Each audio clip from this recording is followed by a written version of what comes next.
Welcome to Unit 3, Part 2. Today we will start our evaluation of the Jeffersonian era, which stretches from Jefferson's election in 1800 through the Monroe presidency, which lasts until 1825. We will view the Jefferson presidency by considering the growth of the Supreme Court through the vision of Chief Justice John Marshall and the doubling of the country through the Louisiana Purchase.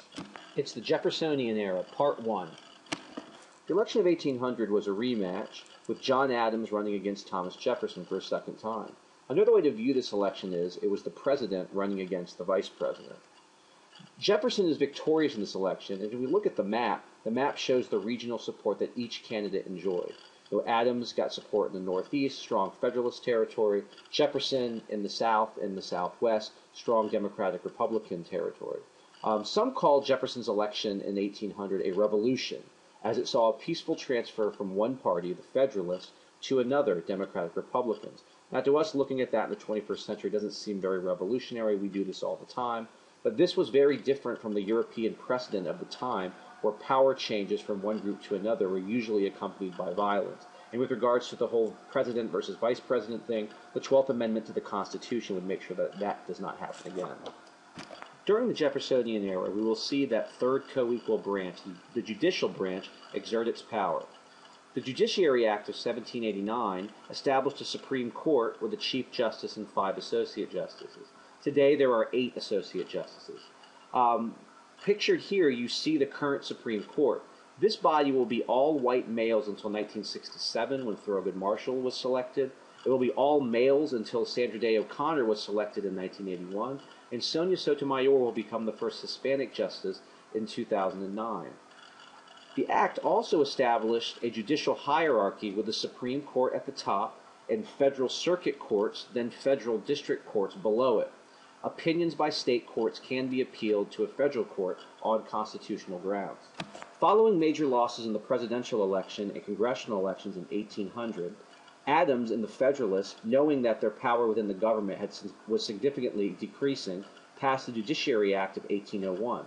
This act increased the number of federal justices, allowing Adams to pick a significant number of new judges. They would then pack the court with Federalists, ensuring they would have some sort of influence in the government going forward. The selections are known as the Midnight Judges, for Adams appointed them right before Jefferson took office. One of these justices was at the time Secretary of State. John Marshall was an ardent Federalist, leading the party in his home state of Virginia. He served in the House of Representatives before becoming Secretary of State. John Marshall would become the longest-serving Chief Justice of the Supreme Court, serving from 1801 to 1835. His presence on the court would dominate the Jeffersonian era. All told, John Marshall would be Chief Justice during 6 different presidents. As a strong Federalist voice, John Marshall would strengthen the power of the Supreme Court and the federal government during his tenure as Chief Justice of the Supreme Court. To prove this point, we can look at a few of the hundreds of cases Marshall presided over. First, William Marbury, a midnight judge who was denied his position by the Jefferson administration, sued the government to receive his commission. Marshall in the court ruled that a law requiring the Supreme Court to act on this case was unconstitutional. In this decision, the court affirmed the power of judicial review. This is what makes the case significant. Judicial review is the ability the Supreme Court has to declare an act of Congress unconstitutional. Here, Marshall says that the Supreme Court is the final arbiter, the one who decides what is constitutional and what is not. Maryland was heavily taxing the local bank of the United States. In McCulloch v. Maryland, Marshall denied the right of Maryland to tax the bank, arguing the power to tax is the power to destroy. In a case that would increase the power of the federal government, the Supreme Court prohibited states from taxing agencies of the federal government. The significance of this case was the fact that the government has implied powers. The Supreme Court is arguing that national law was given precedence over state law. Dealing with a monopoly in steam transportation in New York, the Gibbons v. Ogden case gave Congress the power to regulate interstate commerce. Let's make sure we understand that interstate commerce is trade between 2 different states. This case further increased the power of the federal government and established a national view regarding economic affairs in the United States. These cases show us the importance the Supreme Court plays in the American system. They highlight the role the judicial branch plays in settling disagreements between different branches of the government, as well as competing business interests. Thomas Jefferson, who was a cousin of John Marshall, his political adversary, was elected the 3rd President of the United States in 1800. Upon being elected, he made the claim, "We are all Republicans, we are all Federalists." And in spite of these calls for unity, we would still see the same politically divided country we saw during the Washington administration. He did keep some Federalist policies in place, like the National Bank, like the debt repayment plan, and he did want to maintain a neutral foreign policy. But he also enacted several Democratic-Republican policies. To name a few, he reduced the size of the federal government, attempted to balance the budget. As a Democratic-Republican, he believes that the government should be smaller. He reduced the size of the Army and the Navy. Again, as a Democratic-Republican, they viewed standing armies and navies as instruments that could be used against the people. And he repealed Hamilton's excise taxes, like the one on whiskey that led to the Whiskey Rebellion, and he also got rid of the Alien and Sedition Acts. France had obtained a large portion of land west of the Mississippi River from Spain, but Napoleon, who was now in power in France, did not want to keep it. France was having trouble trying to recover its colony in Santo Domingo, where, to remember your world history, Toussaint Louverture had led a rebellion against the French during the 1790s. Napoleon wanted to focus on the war in Europe. Jefferson feared that a strong French presence in North America would force the United States into an alliance with Britain. So when Napoleon offered to sell Louisiana to the United States for $15 million, the president accepted. On the Louisiana Purchase, Napoleon said, "This accession of territory affirms forever the power of the United States, and I have given England a maritime rival who sooner or later will humble her pride."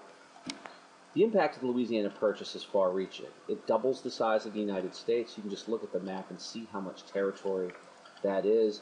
Jefferson believed that everyone should be farming, and when he looks at all this new territory, he sees an area that's ripe for cultivation by American farmers.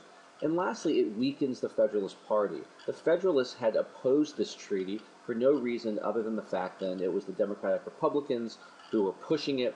This was a very popular idea at the time, so the opposition from the Federalist Party did not play well at the time.